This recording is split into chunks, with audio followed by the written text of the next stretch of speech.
Imagine taking an old house, bolting a surplus army hut to the back of it, and accidentally inventing MusicRow.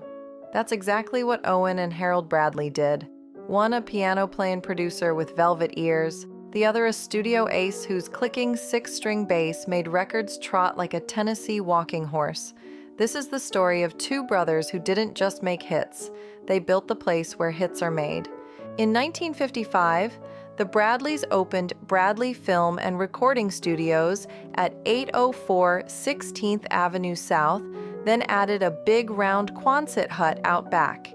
It became the first major recording business on the street we now call MusicRow, and the hits came rolling: Patsy Cline, Marty Robbins, Sonny James, and more. By the early 60s, sessions were booked sunrise to sundown.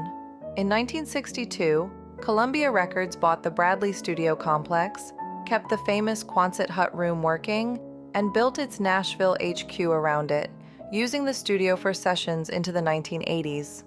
Owen didn't slow down. In 1965, he converted a barn on his mount, Juliet Farm, into a recording studio, Bradley's Barn, where country royalty and pop folk stars alike came to work. The barn tragically burned in 1980, and Owen built again, because that's what Bradleys do. Meanwhile, Harold Bradley became one of Nashville's most in-demand session guitarists.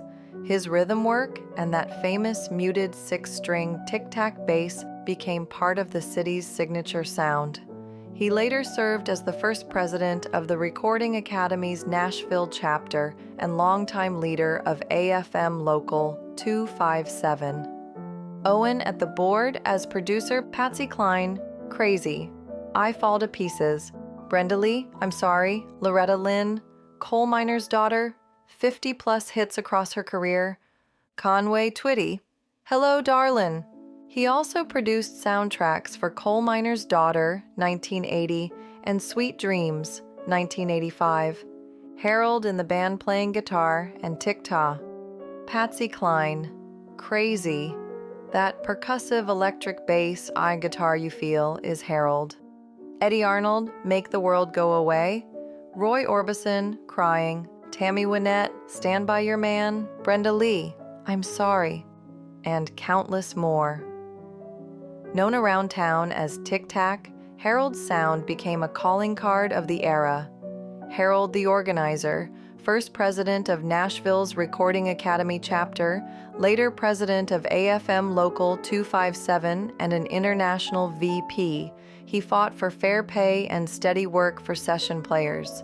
Owen the Builder, after selling the Quonset Hut, he kept right on building, literally, shaping artists at Bradley's Barn and helping pop audiences fall in love with country voices. In Nashville, tic-tac ain't just a mint, it's Harold Bradley's click-clack six-string bass line. Engineers would grin and say, give it a little tic-tac, and like that, the track sat up straight and minded its manners. The man had a way of making a song sound like it was keeping time with your heartbeat. The Bradleys are a true Music City family tree. Owen's son Jerry and daughter-in-law Connie became heavyweight Nashville execs.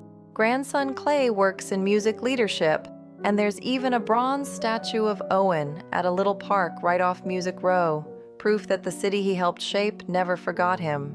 Owen Bradley, Country Music Hall of Fame class of 1974, passed away January 7, 1998, in Nashville. Harold Bradley, inducted in 2006, passed January 31, 2019, at age 93. Their fingerprints are on thousands of sides and the skyline of MusicRow itself. Together, the Bradleys helped architect the Nashville Sound. Singers up front, tasteful rhythm sections, sweet strings when needed, and arrangements that welcomed country into living rooms around the world. The Quonset Hut and Bradley's Barn weren't just rooms. They were classrooms, where a generation learned how to cut a hit. And that legacy still lives. In 2025, Bradley's Barn buzzed again, hosting a Lainey Wilson double number one party, new hits in a historic room. Here's one last story for you. Patsy Cline's Crazy Session is the stuff of legend. Still healing from a terrible car wreck, she first couldn't quite hit Willie's phrasing, so Owen cut the band track and gave her time. When she came back, she sang it in her own style and nailed it, history in a take. Harold remembered how intensely she cared about every note. If you love the stories behind the songs and the folks who built the rooms they were made in, tap that like, hit subscribe, and ring the bell here on Classic Country TV. Share this with a friend who hums crazy in the kitchen and drop a comment. Which Bradley-made record means the most to you?